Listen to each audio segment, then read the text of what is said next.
Hello students, in this session we shall discuss a topic from number system class 9th, that is representation of real numbers on the number line. As we know that real numbers are terminating as well as non-terminating, but in this session we will discuss about both how to represent the terminating decimals on the number line as well as how to represent non-terminating decimals on the number line. First we shall take an example of a terminating decimal which is 3.765. For this, what we will do, we will first think between what numbers this 3.7 lies. Okay, this 3.7 lies between 3 and 4. So we will draw a number line, and on the number line we will take at 1 centimeter gap we will take numbers like 0, 1, 2, 3, 4, 5, 6, and you can see that 3 and 4 means the two numbers between which this value is lying, so those two numbers are magnified. Now 3 comes on the left hand side and 4 goes on the right hand side. Now this becomes 3.0, 3.1, 3.2, 3.3 and so on up to 4.0. Then the next digit is 3.76. So that suggests that this value is going to lie between 3.7 and 3.8. So we have magnified 3.7 and 3.8. 3.7 comes on the left hand side, 3.8 goes on the right hand side.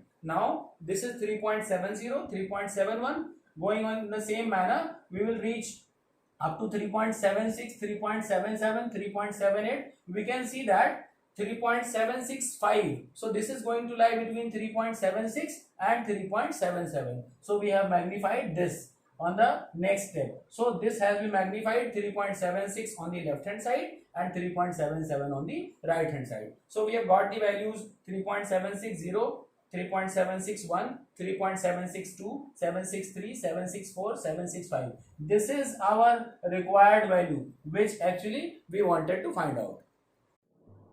Earlier we have seen how to represent terminating decimals on the number line. Now we will see how non-terminating repeating decimals can be shown on the number line.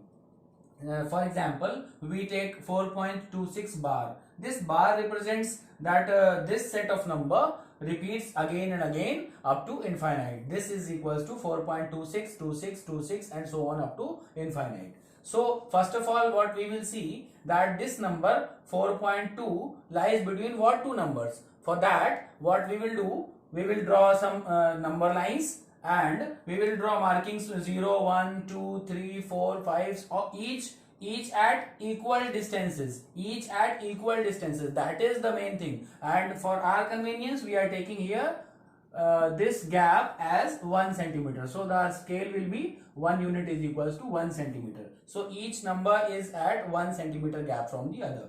Now this 4.2 lies between what two numbers? This lies between 4 and 5. So we will magnify 4 and 5. 4 comes on the left hand side and 5 goes on the right hand side. Now this becomes 4.0, 4.1, 4.2, 4.3 and so on up to 5.0. Now again we will see that 4.26, this lies between 4.2 and 4.3. So we will magnify 4.2 and 4.3. 4.2 on the left hand side, 4.3 on the right hand side. The numbers will be 4.20, 4.21, 4.22, 4.23 and so on.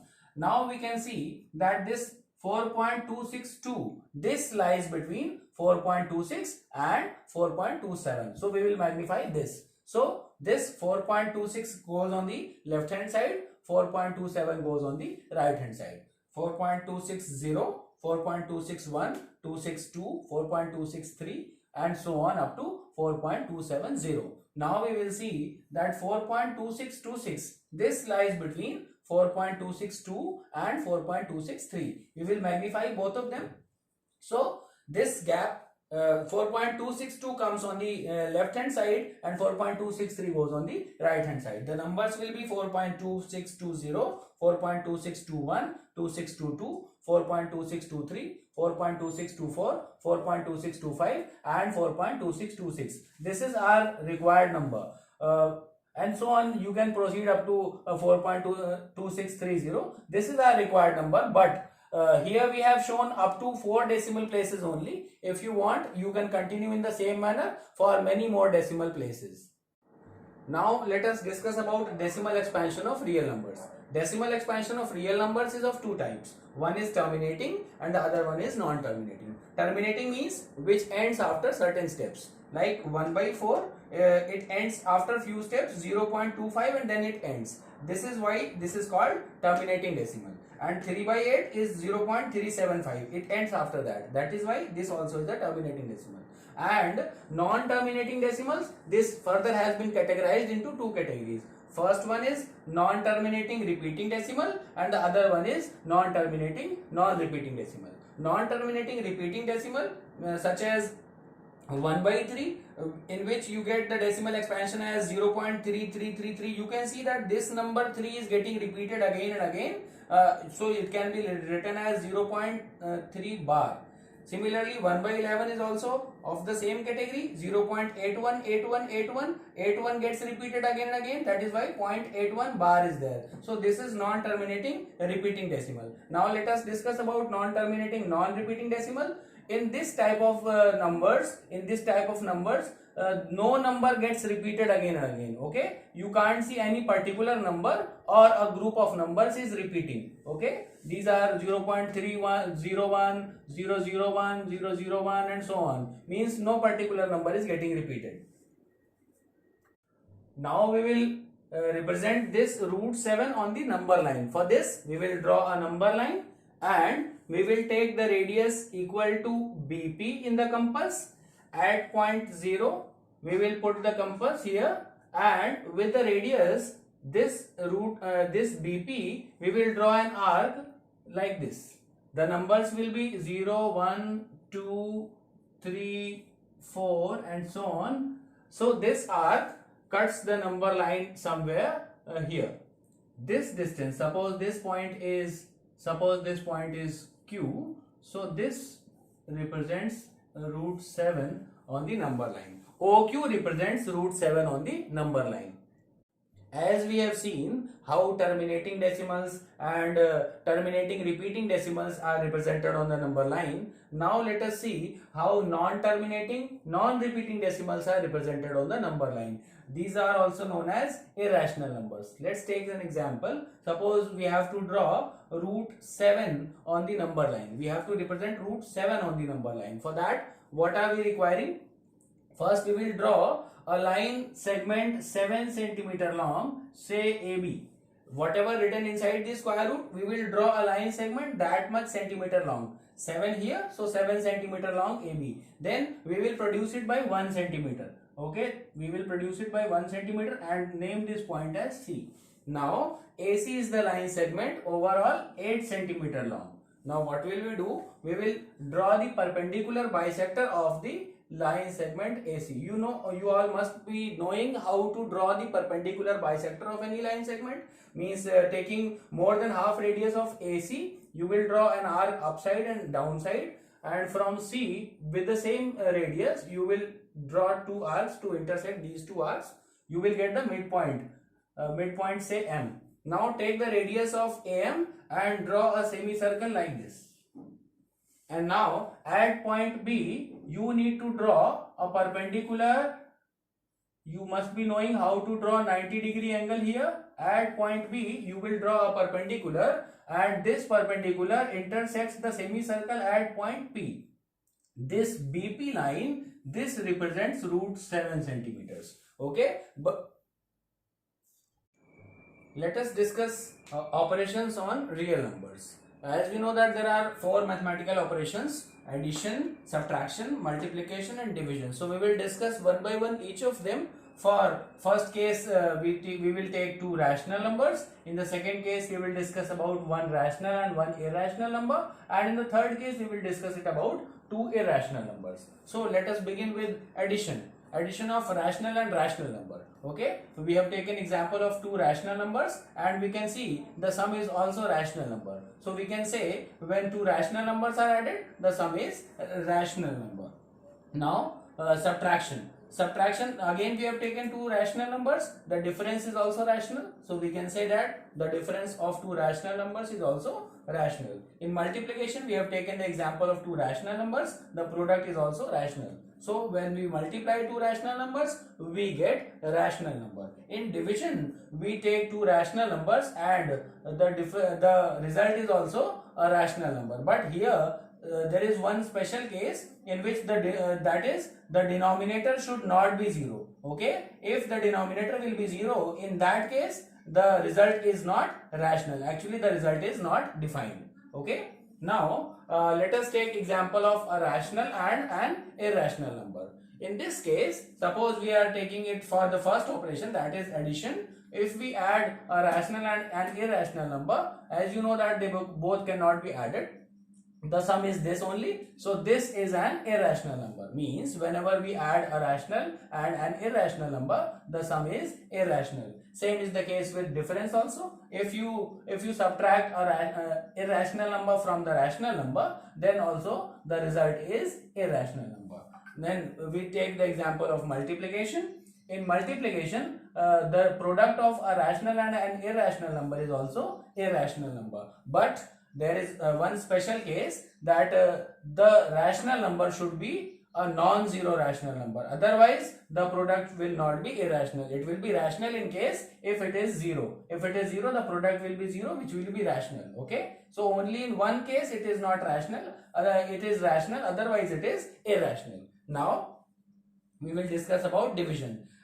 We have taken one rational number and one irrational number. The division is also irrational number. Again the same case, if the rational number we have taken should be a non-zero rational number in case we want to get an irrational number. Otherwise, if 0 is there, then the after dividing the quotient will be 0 only.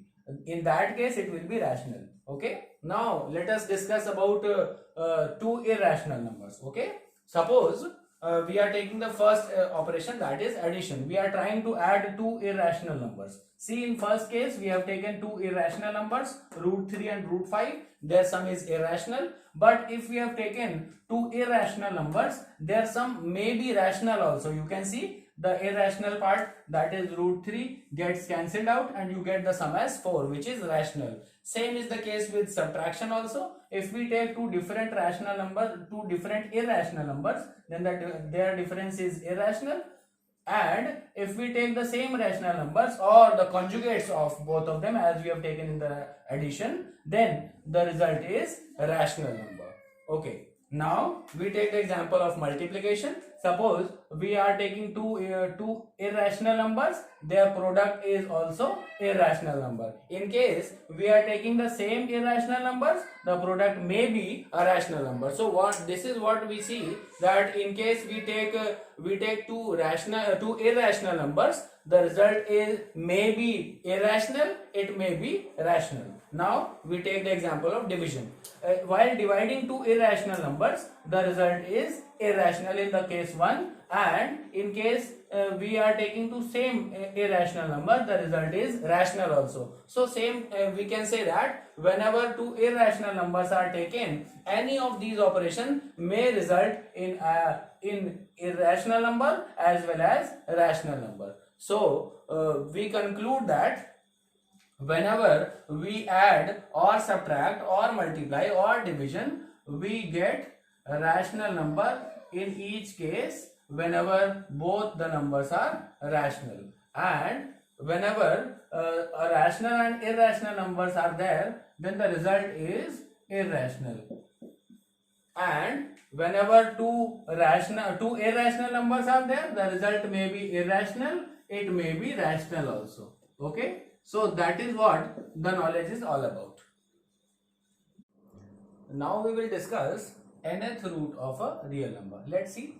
Suppose any real number is a whose nth root is given by a number b. Okay. Then according to the rule,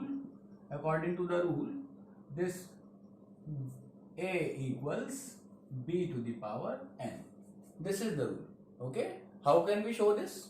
How can we prove this? Just see. Suppose nth root of a is equals to b. Now we will taking nth powers to both sides. We will take nth power to both sides. See what happens. This is written like this. Now this a to the power n changed into exponential form gets this n and n gets cancelled out. You get a is equals to b to the power n. This is what the proof is all about. Now let us understand with the help of an example. Suppose there is a real number a whose cube root equals 4. Then we want to find out a. Suppose it is given that solve for a. How will we solve it? By using the same rule. It says a is equals to 4 cube. That is a is equals to 64. Right? Let us now discuss the rationalization of a rational number. This I will explain by taking the help of previous knowledge. As we have studied that whenever an irrational number is multiplied with another irrational number, the result may be an irrational number, it may be rational also. What was the case when the product of two irrational number was rational? What was the case? Just remember that case. In that case, a number root 3 was multiplied by another number root 3 to obtain a rational number 3. Means two irrational numbers are multiplied to obtain a rational number. This is the base of this rationalization only. This is how we can rationalize an irrational number by using this property. Means suppose there is an irrational number root a. So to make it rationalize, we need to multiply by another number root a into this to make it rational, that is a. This number is called the rationalizing factor of this number, this irrational number, okay? But it's not that the rationalizing factor is always root a. Let us take one more example. In case of root 12, suppose root 12 can be written as 2 into 2 into 3, and it can better be written as 2 root 3. In this case, the rationalizing factor is not root 12. The rationalizing factor in this case is only under root 3, which is based upon the irrational part. Okay, so this is the main thing you should understand, that whenever you are writing any number a inside the square root symbol, in this in the prime factors of this a, there should not be pairs. If there are pairs, then it should be written in the simplest form. Okay, as we know that there are different types of irrational numbers, therefore there will be different types of rationalizing factors for them. Let us discuss some of them. Type 1. If the irrational number is of the type root a, as we have discussed earlier, its rationalizing factor will be root a, and we can see that the product of these numbers is a rational number. So if the irrational number is of root a, its rationalizing factor will be root a only. Now type 2, if the irrational number is of the form a plus root b, then its rationalizing factor will be just its conjugate, that is a minus root b, and vice versa also. Means if this number is written here, then its rationalizing factor will be this. It means both are the rationalizing factor of each other. If any one of them is given here, you can write the other here. And you can see that whenever these two will be multiplied together, a plus root b and a minus root b, you will get the formula a plus b, a minus b. You will get a square minus root b square, which is rational finally. Now the third type, which is root a plus root b. If the irrational number is of the type root a plus root b, then its rationalizing factor will be root a minus root b, and each one of them is the rationalizing factor for the other. If this number would have been written here, then you should have written this number here. as you can see, the product of both of them is again rational. This is all about the irrational numbers rationalizing factors. Let us discuss some examples how we can rationalize the irrational numbers if they are in the denominators. Let us take one example, 1 by root 5 plus root 3. First of all, we will see the denominator and we will decide what is the rationalizing factor of the denominator. As you can see that in the denominator it is written root 5 plus root 3. So its rationalizing factor should be root 5 minus root 3. Now this rationalizing factor will be multiplied in the denominator as well as in the numerator, so that the denominator gets rationalized. Let's see that. Means what we will do, 1 by root 5 plus under root 3, what we will do, we will multiply the rationalizing factor root 5 minus root 3 in the numerator as well as in the denominator. Now you can see this denominator, means in these two factors are multiplied, and the formula a plus b and a minus b will be used. Okay, we will write the formula. What formula are we using? We are using a plus b and a minus b equals a square minus b square. So this is a plus b, this is a minus b, becomes a square minus b square. Numerator remains the same, that is root 5 minus root 3. Now we can see that the denominator becomes 5 minus 3, which is 2. Earlier the denominator was irrational, right? And now you can see the denominator is rationalized. This is a rational number. That is what our task was, to rationalize the denominator. Now let us discuss another example, which is 1 by 3 minus 2 root 2. Now what will be the rationalizing factor of this denominator?